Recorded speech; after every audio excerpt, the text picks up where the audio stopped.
even with all the concerns about where the global economy is headed, there are signs that the market for high-end luxury hotels remains hot. It remains robust. My next guest company has just opened a new 5-star flagship hotel in the heart of London. It has properties in other hotspots, such as Russia, St. Petersburg, as well as the Middle East. We're joined now by Alfred Pisani. He is the founder and chairman of Corinthia Hotels and the chairman and chief executive of International Hotel Investments, which owns the Corinthia Hotels brand. Alfred Pisani, good to have you with us here on Bloomberg. Now, as I said, you just really opened your hotel, the Corinthia, in London. 2 months ago. 2 months ago. What's been the reaction so far? What's been the result? Fantastic. I think people are appreciating that we've brought something into the market which is fresh, appealing. It's got a strong sense of opulence and a good feel. It's not a place where when you enter you feel oppressed, you feel, enlightened. It's got a good spirit. Now, one of the things I noticed that was different from your hotel than many others is there is no formal check-in or no formal check-out time. So as a guest of the hotel, you don't have to watch the clock in order to determine when you're allowed to get into your room. Well, I suppose this timing aspect will become more critical as we fill up. We've only been two months operating. We're being very careful to take our build-up of customers slowly over a period of 3 to 4 months, because it takes us 2 years to build a hotel and produce something structurally beautiful. And I think likewise it takes some time to gel your operational team and bring them to, serving to the highest level. Now, how about attracting staff in a place like London? I mean, this is an international destination. It's competitive, not only from the hotel guest perspective, but also from having the right people in the right positions of the hotel business. That is essential. We've been working on employing our staff for over a year, starting with the general manager and all the line managers. I think we try to share with them a sense of family atmosphere. We want them to feel that this is their property. It is a good part of their life. You spend 8 hours a day. And so it must be comfortable. It must be fulfilling.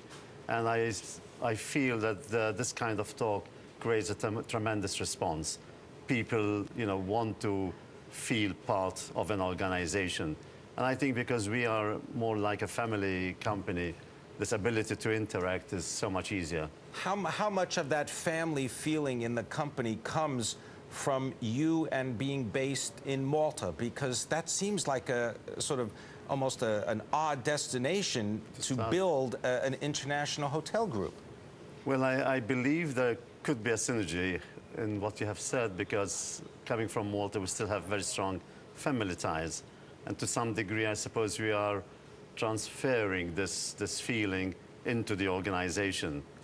It really works and pays dividends to have a team that is respected, that we feel they can contribute. We insist with our general managers and our line managers to share this feeling of respect, to ask for their opinion of how to run things in their department. All right, we're going to continue the conversation. We've got more with Alfred Pisani of International Hotel Investments and Corinthia. This is Taking Stock on Bloomberg. I'm Pimm Fox. We're speaking about the luxury end of the hotel market. My guest is Alfred Pisani. He is the founder and controlling shareholder of the Corinthia Group. Alfred Pisani, talk a little bit about some of the other properties in the hotel group. I know that you've got hotels in St. Petersburg, that's right, in Russia. You've also got property in Budapest, Lisbon, in Budapest. How did you select these various markets? Well, it was a progression that we fell into because we wanted to gradually go into capital cities. Starting off from Malta, which was initially pure leisure business. We then repeated this in the likes of Turkey, where there was a similarity, and I did this with partners from Turkey. But when the wall fell in 1990s and Eastern Europe became available, we considered this an opportunity to move in the likes of Prague and Budapest and St. Petersburg. at a price which we could afford, which we would not have been able to go to London, or to Paris at that time.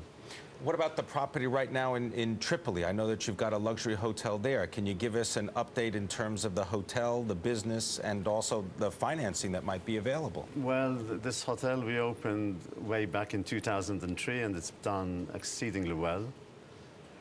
Since February, 3-4 months, it's been difficult. We've managed to keep open. We have mainly visiting delegations from Africa or television people and news people. It's an unfortunate situation. What about scouting for a property in New York? Why not? We're actually looking at various possibilities. I'd like to bring in a fresh look, what we've done in London. All right, maybe an opportunity for Corinthia here in New York in the United States. I want to thank you very much, Alfred Pisani, Thank you. Chief Executive of the Corinthia Group.